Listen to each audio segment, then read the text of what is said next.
Hello dear students, आज हम B ए fourth semester है उसकी जो फोर्थ स्टोरी है बिफोर ब्रेकफास्ट, ठीक है, उसकी जो क्विक समरी है वो अपन डिस्कस करते हैं। तो बिफोर ब्रेकफास्ट है वो किसने लिखा है? यूजीनी ओरनेल ने। और ये जो यूजीनी ओरनेल है ये नोबेल विनर राइटर है, ठीक है। ये बहुत ही बढ़िया इसकी राइटिंग्स हैं। उसके द्वारा सोसाइटी के बारे में कुछ ना कुछ जो नई चीज़ें हैं ना, अग्रेसिव है सोसाइटी है, जो प्रोग्रेसिव सोसाइटी, उसके बारे में इसने बहुत कुछ लिखा है। तो ज़्यादा देर ना करते हुए अपन देखते हैं इसके जो स्टोरी है ना, बिफोर ब्रेकफास्ट। जैसा कि नाम से ही लग रहा है बिफोर ब्रेकफास्ट, तो सबसे पहले जो इसका टाइटल है उसके बारे में हमें लग रहा है कि बिफोर ब्रेकफास्ट कुछ ना कुछ सुबह सुबह की जो बात है ना वो है। तो बच्चों, सबसे पहले इस पर पहुँचने से पहले अपन देखते हैं भाई ये इसका जो जेनरा है, मतलब इसका टाइप ऑफ क्या है, मोनोड्रामा।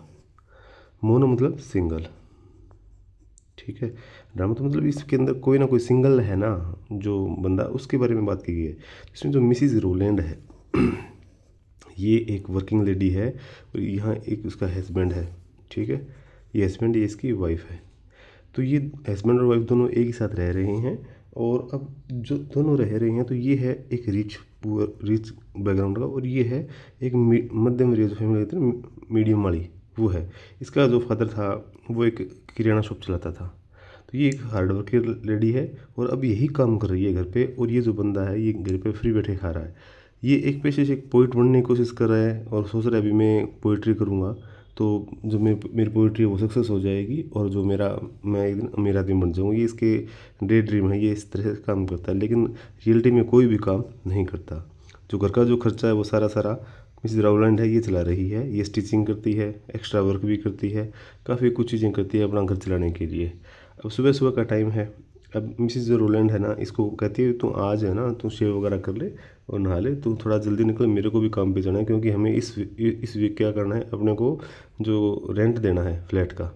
तो इनके बीच में बातें चल रही हैं। अब ये जो लेडीज़ है ये एज से ज़्यादा दिख रही है, क्योंकि इसने ना शुरुआत से ही काम करना शुरू कर दिया, क्योंकि एल्फ्रेड है वो कोई भी काम नहीं कर रहा। अब कोई भी काम नहीं कर रहा तो बेचारी को इसको तो काम करना पड़ेगा। तो ये हमेशा इससे क्या क्या करती है, तो अब इससे हेड करने लगी है अंदर ही अंदर। बट अब करे तो करे क्या, इसको तलाक भी नहीं दे सकती है। मिसेस रोलैंड जैसे ये अपने कपड़े साफ धो रही है, तो इसकी जो पॉकेट है उसके अंदर इसको एक लेटर मिलता है। जो लेटर है वह है हेलन का। अब सबसे ज़्यादा जो दुखी ये होती है इस बात के ऊपर, इस जो लेटर है जब इसको ये मिल गया, उस साइड एल्फ्रेड है उसको भी इसके बारे में पता लग गया। अब मेन बात ये है कि स्टेज के ऊपर है ना, स्टेज के ऊपर ओनली जो मिसिस रोलैंड है ना यही दिखती है। सारे प्ले के अंदर कहीं भी एल्फ्रेड नहीं दिखता। एल्फ्रेड जब नहा रहा है, अब नहाने की कोशिश कर रहा है, तो एक बार इसका जो हाथ है ना बस वो बाहर आया, बाकी और कुछ भी नहीं। ना एल्फ्रेड कभी दिखा हमें स्टेज पे, ना ही हेलन दिखी, लेकिन दोनों की जो प्रेजेंस है ना वो इसके ऊपर है। मिसेस रोलैंड है जब इसका लेटर देखती है तो इसे बड़ा गुस्सा था, भाई ये जो आदमी है ये कोई काम नहीं कर रहा, ऊपर से इसकी एक्स्ट्रा मैरिटल अफेयर भी हैं।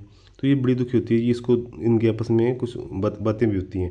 तो कहता है जल्दी कर नहा ले, ठीक है ना, ऐसे ऐसे करके। लेकिन इसके जो माइंड में हेलन है उसकी रिगार्डिंग चीज़ें आ रही भी है कौन ये। तो जो हेलन है ना ये एक इसकी वैसे फ्रेंड है, और ये भी कोई पोइट टाइप या कोई राइटर वगैरह है, ताकि जिस वजह से ये दोनों कॉन्टैक्ट में आए हैं। बट अब एल्फ्रेड है वो शेव करने के लिए अंदर गया हुआ है, तो एक बार आहा की आवाज़ आती है, तो ये कहता है कि आपने शायद कुछ कट गया होगा। तो ये बोलती है भी हाँ आराम से करो ना अपना काम। उसके बाद थोड़ी टाइम बाद में कुछ टपकने की सी आवाज़ आती है, फिर और ये कहती है क्या कर लिया, ठीक है। उसके बाद में धड़ाम से आवाज़ आती है, तब ये जाके देखती है भी ये हुआ क्या, तो देखती है कि एल्फ्रेड ने जो अपना गला है वो काट लिया है, ठीक है।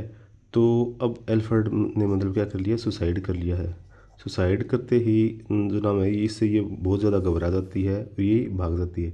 तो प्यारे बच्चों, ये क्या है, डोमेस्टिक ट्रेजिडी है, ठीक है, डोमेस्टिक ट्रेजिडी। अब बेटा ये डोमेस्टिक ट्रेजिडी तो है, अभी जो उसका एंडिंग है वो कितना ख़तरनाक है, ठीक है। तो ये दो ही बंदों की कहानी है। इस तरह से ये जो स्टोरी है वो ओपन होती है और एंडिंग होती है। दोनों जो मेन बात है ना, मिसेस रोलैंड है इसको कर्ज करती है, भाई तूने तो मेरे को ड्रीम लाइफ के बारे में सपने दिखाए थे, लेकिन तू तो खुद कोई काम ही नहीं करता, तू तो बिल्कुल कामचोर आदमी है। तो इस तरह के ये बेचारी खुद के ऊपर रिग्रेट भी फील कर रही है, ये है। अब आप डिस्कस करते हैं उसके इंपॉर्टेंट जो क्वेश्चन बनते हैं ना, वो जो पहला क्वेश्चन बनता है, discuss before breakfast as a dramatic monologue. ठीक है। How does the dramatist imply the presence of the husband in the play. Okay, आगे वाला जो क्वेश्चन है, the character of Mrs Rowland and Alfred become evident through Mrs Rowland's monologue, explain. और उसके बाद में है comment on the appropriateness of the title before breakfast. ठीक है, तो बेटा 3 जो इंपॉर्टेंट क्वेश्चंस हैं ये इसके बनते हैं। आप लोगों को इन 3 क्वेश्चंस के अलावा इसकी जो कंप्लीट समरी है वो आनी चाहिए, ताकि आपको कोई दिक्कत ना रहे। अभी इसका जो रेफरेंस टू कॉन्टेक्स्ट है ना, वो मैं आपको दिखाता हूँ। जो सबसे इंपॉर्टेंट पार्ट है बेटा वो है यहाँ का वोकैबुलरी पार्ट। तो सबसे पहले आपको ट्रांसक्रिप्शन है ना, इनको अच्छी तरह से याद कर लेना है। इसी तरह से जो सिनोनिम्स हैं, एंटोनिम्स हैं, इनको बार बार आप लोग इनको पढ़ो याद करो, पढ़ो याद करो। जो वीडियो है इसको बार बार देखो, ठीक है। अब ये देखिए, इसका है रेफरेंस जो इसका कॉन्टेक्स्ट है ना, ये वाला, this line have been taken from the play before breakfast. तो ये आपको इतना याद रखना ही रखना है, ठीक है। देखो,